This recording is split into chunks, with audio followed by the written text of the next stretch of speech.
Arestado ang isang 40 anyos na lalaki na kilala sa alias na Harold sa isang matagumpay na bypass operation na isinagawa ng mga operatiba ng Mabini Municipal Police Station katuwang ang mga tauhan mula sa 2nd Davao de Oro Provincial Mobile Force Company, Maritime Police Station, Regional Mobile Force Battalion 11 at sa koordinasyon ng Philippine Drug Enforcement Agency.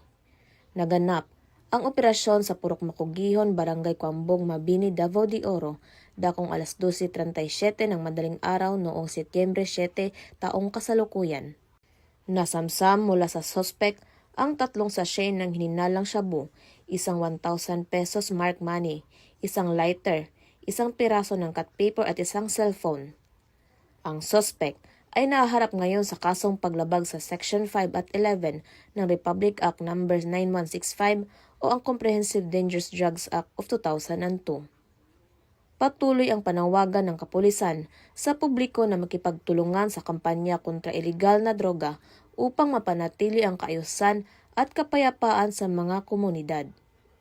Mula dito sa Police Regional Office 11, ako ang inyong PNN correspondent, Patrolwoman Alden Cañazares, alagad ng batas, taga-taguyod ng Balitang Pulis.